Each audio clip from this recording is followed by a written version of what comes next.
Hey guys, exercise 7.1 का question number 1 हमें क्या कहता है? In an isosceles triangle ABC with AB equals to AC, the other bisectors of angle B and angle C intersect each other at O. Show that OB is equal to OC and AO bisects angle A. इस question में हमें book में कोई diagram तो नहीं दे रखा, लेकिन according to question हम एक डायग्राम क्रिएट कर सकते हैं जो कि कुछ ऐसा दिखेगा, जिसमें हमारे पास एक आइसोसेलेस ट्राइंगल है ABC, जिसकी side AB is equal to side AC, और हमारे पास यहाँ दो लाइंस है BO और CO, जो कि एंगल बाइसेक्टर्स है of angle B and angle C respectively. Angle bisector का मतलब क्या होता है वो समझते हैं हम। अगर हमें कहा जा रहा है कि BO is an angle bisector of angle B, this means that BO बनने के बाद angle ABO is equal to angle OBC।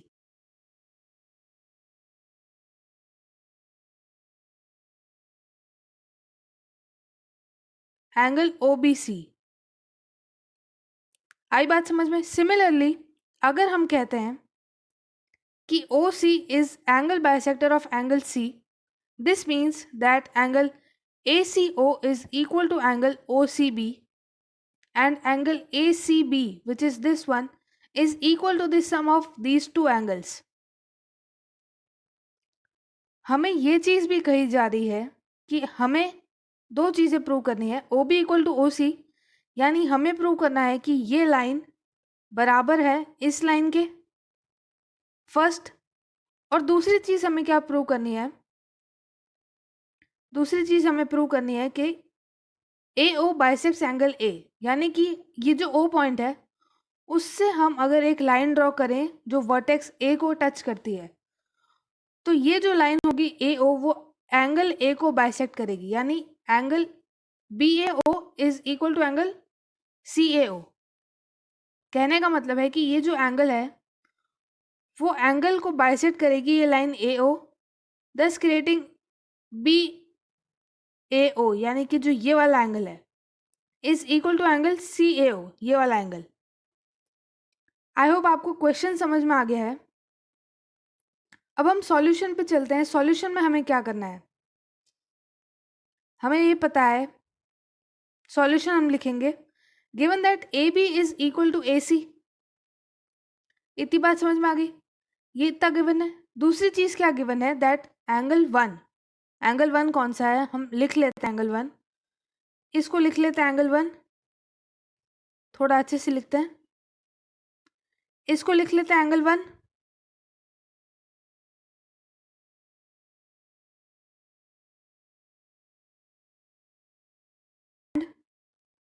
इस वाले एंगल को लिख लेते हैं एंगल 4।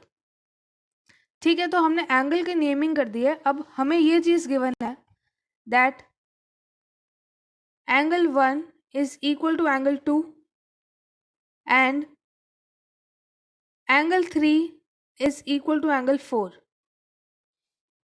आई बात समझ में? ऑल्सो एक और चीज़ क्या दे रखी है हमें? अब हमें क्या चीज़ पता है कि ये जो एंगल है पूरा एंगल ABC, ये वाला जो पूरा एंगल है और ये वाला जो पूरा एंगल है एंगल ACB, वो दोनों एंगल बराबर हैं। यानी कि हम कह सकते हैं that angle B is equal to angle C। उसका रीज़न क्या है? Angles opposite to the equal sides of a triangle. हमारे पास ये ट्राइंगल है ABC, जिसकी side AB is equal to AC, और साइड AB के ऑपोजिट है एंगल C, और साइड AC के ऑपोजिट है एंगल B। तो दो इक्वल साइड्स के जो ऑपोजिट एंगल्स होते हैं वो भी इक्वल होते हैं, और इसीलिए angle B is equal to angle C। ठीक है, तो अभी ये चीज़ हमने कर ली। तो जितनी चीज़ें गिवन थी वो अभी हमारे सामने आ गई है। अब हमें क्या करना है? हमें प्रूव करना है कि एंगल, हमें दो चीज़ प्रूव करनी है। BO is equal to OC, पहली चीज़। तो इसको कैसे प्रूव करेंगे? Let us take triangle ABO and ACO, यानी कि ABO ये वाला ट्राइंगल, ABO ये वाला triangle and triangle ACO, in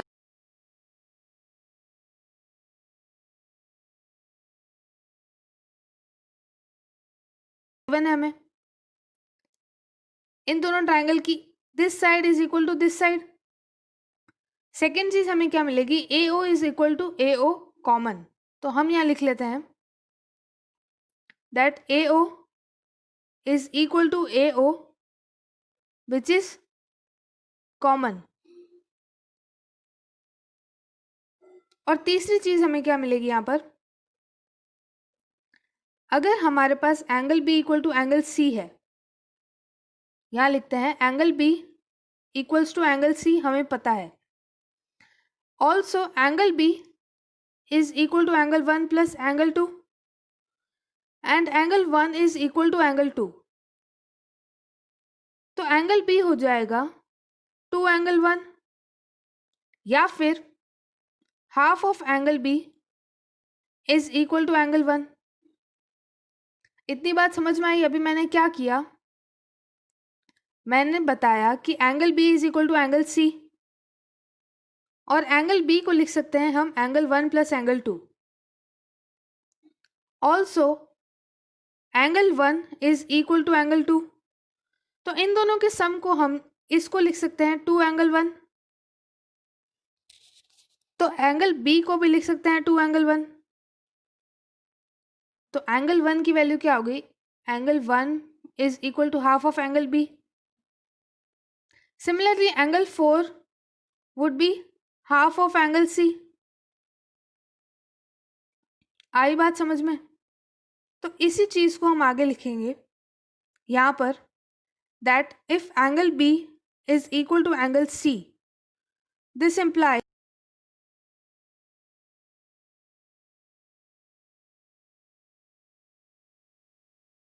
that angle 1 is equal to angle 4। ठीक है, तो अब अगर एंगल 1 नहीं, angle 2 is equal to angle 4, यहाँ पर angle 2 is equal to angle 4, तो डायग्राम में अगर हम देखें, इसको क्लियर कर देते हैं। डायग्राम में अगर हम देखें, जो दो ट्राइंगल्स हमने लिए हैं, triangle AOC and triangle ABO या AOB, उसमें AB is equal to AC, AO is equal to AO is common, and the third thing is angle 2 is equal to angle 4। So according to SA यानी कि side side angle, दो side और एक angle, SSA criteria से triangle ABO is proved to be congruent to triangle ACO। अब अगर ये दोनों ट्राइंगल्स कॉन्ग्रुएंट है तो इनकी corresponding parts, that is concept CPCT से BO would be equal to OC। So according to CPCT, पहली बात तो SSA क्राइटेरिया से ये हमारे ट्राइंगल्स कॉन्ग्रुएंट प्रूव हो चुके हैं, तो हम यहाँ लिख देंगे कि ये ट्राइंगल्स SSA कॉन्ग्रुएंसी से कॉन्ग्रुएंट प्रूव हो गए हैं। और इसके बाद CPCT के कॉन्सेप्ट से BO is equal to OC।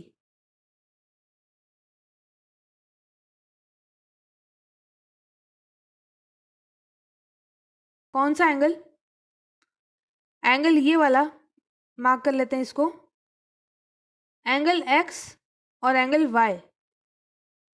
Angle X would also be equal to angle Y according to the concept of CPCT।